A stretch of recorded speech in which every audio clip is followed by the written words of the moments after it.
जरा एक पल के लिए अपनी आंखें बंद कीजिए और सोचिए, आपका कल का दिन कैसा होगा? क्या आपने कभी सोचा है कि अलार्म किस वक्त बजेगा? आप नाश्ते में क्या बनाएंगे? या ऑफिस पहुंचते ही कौन सी ईमेल या फाइल सबसे पहले खोलेंगे? अगर इन सभी सवालों के जवाब आपको पहले से ही रटे हुए हैं, अगर आपकी दिनचर्या एक सेट पैटर्न पर चलती है, तो फिर चॉइस या विकल्प कहाँ रहा? हम इंसान जो कभी अपनी आजाद मर्जी के लिए जाने जाते थे, आज रोबोट बनाते बनाते खुद ही एक प्रोग्राम जिंदगी जीने लगे हैं। क्या ये मजाक नहीं है कि हम मशीनों को बुद्धिमान बना रहे हैं और इस प्रक्रिया में धीरे धीरे खुद भी एक मशीन में तब्दील होते जा रहे हैं? क्या हमारी जिंदगी बस एक कोड का हिस्सा बनकर रह गई है?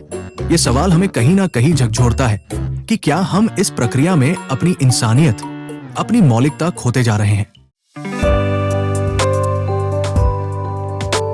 आज के जमाने में दुनिया भर में 4 अरब से ज्यादा स्मार्टफोन्स इस्तेमाल हो रहे हैं।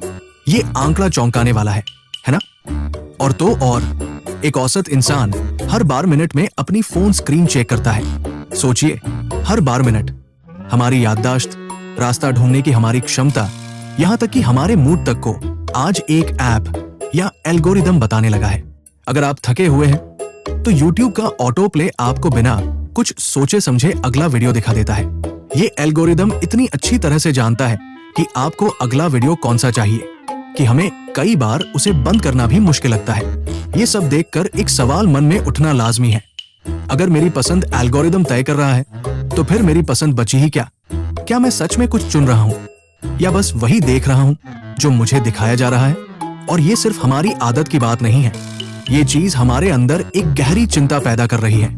स्टैनफोर्ड यूनिवर्सिटी की 2023 की एक स्टडी के मुताबिक 90% लोगों ने ये माना कि वे एआई की तेज प्रगति को लेकर एक तरह की एग्जिस्टेंशियल एंजाइटी महसूस करते हैं। ये चिंता एक खालीपन का एहसास है, एक डर है कि कहीं मैं अप्रासंगिक न हो जाऊं, कहीं मेरी जरूरत ही खत्म न हो जाए। हमारा दिमाग, जो कभी खुद को सबसे खास और अद्वितीय समझता था, आज खुद को रिप्लेसेबल समझने लगा है। जब मशीनें वो काम करने लगती हैं जो कभी सिर्फ इंसान कर सकते थे, तो हमारे मन में ये सवाल उठने लगते हैं कि हमारा असली मकसद क्या है? क्या हम सिर्फ वो काम करने के लिए बने हैं जो मशीनें नहीं कर सकती, या फिर हमारी पहचान इससे कहीं ज्यादा गहरी है? ये चिंता सिर्फ नौकरी छूटने का डर नहीं है, बल्कि ये हमारी पहचान और हमारे वजूद पर एक गहरा सवाल खड़ा करती है।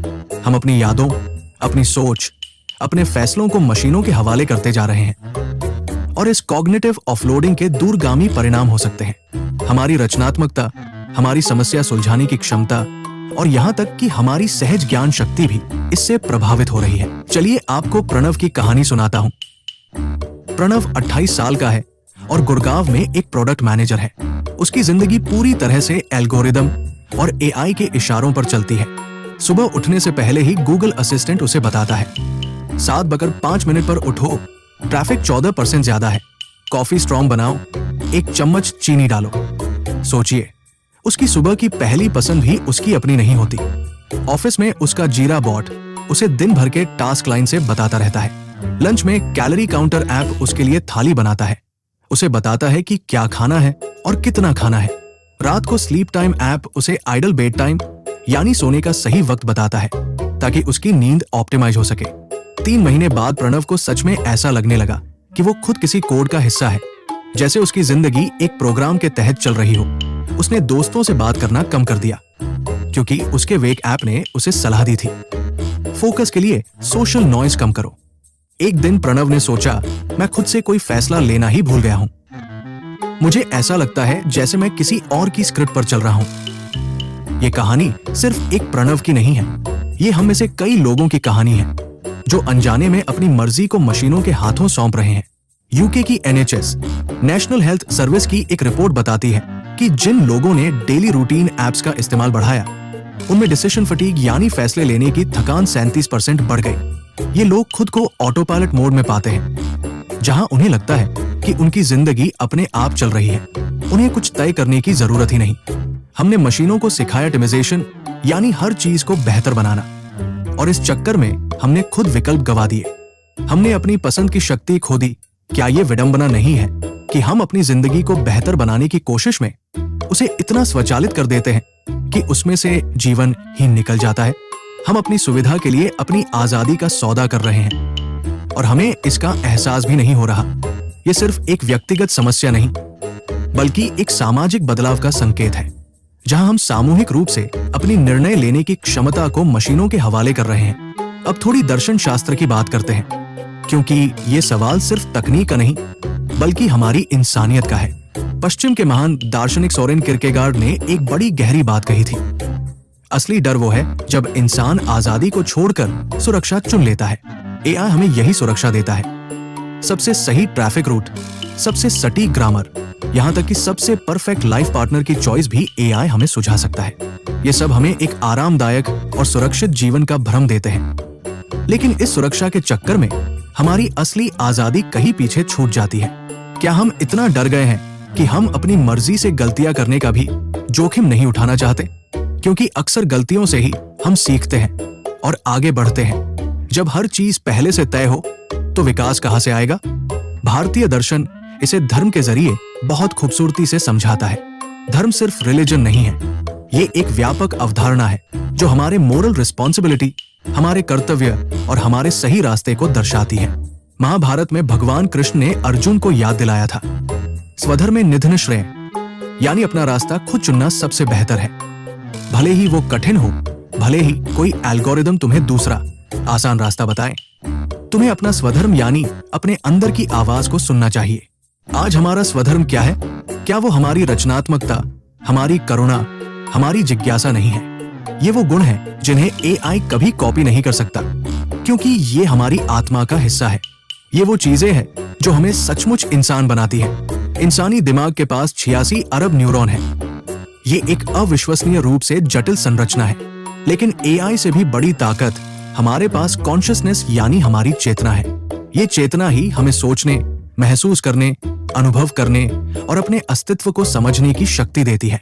जब हम अपनी पसंद को मशीनों के हाथ में दे देते हैं, जब हम अपनी हर छोटी बड़ी चीज को ऑटोमेट कर देते हैं, तो हमारी ये चेतना सो जाती है। और जानते हैं क्या होता है जब चेतना सोती है? तब एंजाइटी यानी चिंता जागती है। तब हमारे मन में ये सवाल उठते हैं, मैं कौन हूं और मेरी इस जीवन में क्या जरूरत है अगर सब कुछ मशीन ही कर दे? ये एक गहरा अस्तित्वगत संकट है, जहां हमें अपनी पहचान और अपने जीवन के उद्देश्य पर फिर से विचार करना पड़ता है। जब हम अपनी चेतना को जागृत रखते हैं, तभी हम अपनी मौलिकता और अपनी इंसानियत को बचा पाते हैं। ये सिर्फ सुविधा की बात नहीं, ये हमारे होमो सैपियंस होने के सार को बनाए रखने की बात है। तो अब सवाल ये उठता है कि इसका उपाय क्या है? क्या हम इस मशीन निर्मित जाल से बाहर निकल सकते हैं? हाँ, बिल्कुल निकल सकते हैं। और इसके लिए 4 छोटे छोटे कदम हैं जो हमारी चेतना को फिर से जगाने में मदद कर सकते हैं। सबसे पहले, डिजिटल संवाद। हफ्ते में एक दिन ऐसा रखिए जब आप स्क्रीन से पूरी तरह दूर रहें। No screen day. अपने विचारों को कागज पर हाथ से लिखिए। इससे आपके दिमाग की रैंडमनेस यानी बेतरतीब सोचने की क्षमता को याद रखने में मदद मिलेगी और आपकी उंगलियों को कीबोर्ड के बजाय कलम पकड़ने की आदत फिर से पड़ेगी। ये सिर्फ डिजिटल डिटॉक्स नहीं है, बल्कि ये आपके दिमाग को एक अलग तरह से सोचने और महसूस करने का मौका देता है, जो डिजिटल दुनिया में खो गया है। दूसरा, 2 मिनट डिसीजन रूल। कोई भी छोटा फैसला, जैसे आज कौन से कपड़े पहनने हैं, नाश्ते में क्या खाना है या कौन से रास्ते से जाना है, उसे पहले से तय मत कीजिए। 120 सेकंड खुद सोचिए, अपने दिमाग को काम करने दीजिए और फिर चुनिए। ये छोटी छोटी एक्सरसाइज आपके निर्णय लेने की मांसपेशियों को मजबूत बनाएंगी। ये आपको याद दिलाएगा कि आपके पास फैसला लेने की शक्ति है और आप मशीनों के मोहताज नहीं हैं। तीसरा, ह्यूमन एपीआई प्रैक्टिस। हर रोज किसी ऐसे व्यक्ति से 5 मिनट के लिए आंखें मिलाकर बात कीजिए जिससे आप आमतौर पर मिलते नहीं हैं या जिससे आप सिर्फ डिजिटल रूप से जुड़ते हैं। एम्पैथी यानी सहानुभूति एल्गोरिदम से नहीं सीखी जाती, बल्कि ये इंसान के दिल की धड़कनों से आंखों में आंखें डालकर बात करने से आती है।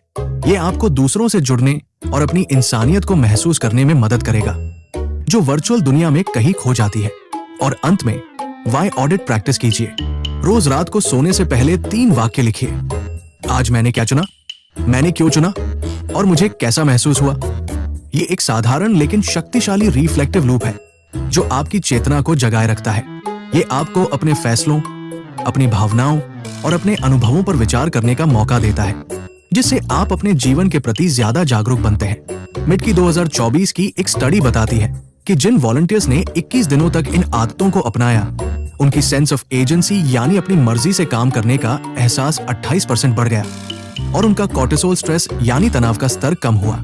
ये दिखाता है कि जब हम जानबूझकर अपनी पसंद का इस्तेमाल करते हैं तो हमारा शरीर और हमारा मस्तिष्क महसूस करता है कि मैं अभी जीवित हूं, मेरा चुनाव मायने रखता है। ये सिर्फ मानसिक स्वास्थ्य के लिए नहीं, बल्कि हमारी पहचान और हमारे अस्तित्व के लिए भी बेहद जरूरी है। देखिए, एआई रुकने वाला नहीं है। ये हमारी जिंदगी का एक अभिन्न अंग बन चुका है और आगे भी रहेगा।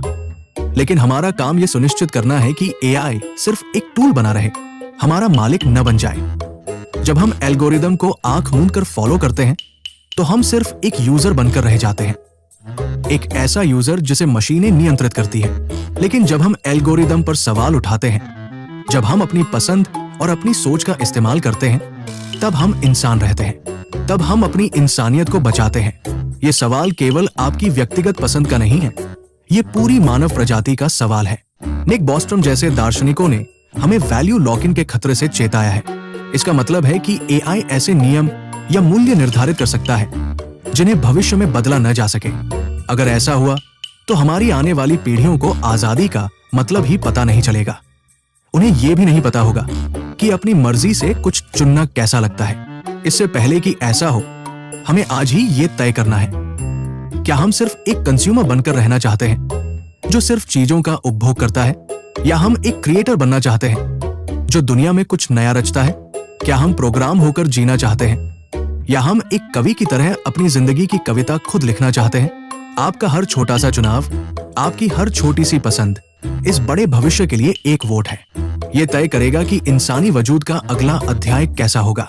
अगर इस वीडियो ने आपको सोचने पर मजबूर किया है तो कमेंट्स में हमें बताइए, आज मैं कौन सा फैसला खुद ले रहा हूं। उस दोस्त को ये वीडियो जरूर शेयर कीजिए जो हर वक्त अपने फोन में मैप्स पर रास्ता चेक करता रहता है, मानो उसे खुद पर भरोसा ही ना हो। और हाँ, हमारे चैनल को सब्सक्राइब करना न भूलिए ताकि एल्गोरिदम से ज्यादा आपकी चॉइस मजबूत रहे और आप अपनी मर्जी के मालिक बने रहें। हम रोबोट बना तो रहे हैं और इसमें कोई बुराई नहीं है, लेकिन होमो सैपियंस यानी आधुनिक मनुष्य का सबसे बड़ा फीचर हमेशा से अडैप्ट विद कॉन्शियसनेस रहा है। मशीनें सीख सकती हैं, वे डेटा प्रोसेस कर सकती हैं, लेकिन वे आश्चर्यचकित नहीं हो सकती। वे किसी चीज को देखकर विस्मित नहीं हो सकती, उसमें कोई भावनात्मक गहराई नहीं पा सकती। ये सिर्फ हम इंसान कर सकते हैं। तो आज आप सोचिए, अगर सब कुछ आसान मिल जाए तो मैं जानबूझकर कौन सा मुश्किल काम चुनूं? जब आप कोई मुश्किल, शायद थोड़ा बेतुका या शायद थोड़ा इनएफिशिएंट काम करेंगे, तभी आप सचमुच इंसान रहेंगे, तभी आप अपनी मौलिकता को बचा पाएंगे। कल सुबह जब आपका अलार्म बजेगा तो आपके सामने दो बटन होंगे, स्नूज और स्किप। स्नूज दबाकर आप एल्गोरिदम को 5 मिनट और दे देंगे, उसे अपनी जिंदगी का कंट्रोल सौंप देंगे। लेकिन स्किप दबाकर आप खुद को यह संदेश देंगे, पूरी दुनिया मशीन हो जाए, लेकिन मेरी पसंद, मेरी मर्जी मेरी ही रहेगी। तो आपका क्या होगा, स्नूज या स्किप? फैसला कीजिए, क्योंकि फैसला अभी बाकी है। कहीं हम रोबोट बनाते बनाते खुद रोबोट न बन जाए। ये सिर्फ एक सवाल नहीं, ये एक आह्वान है।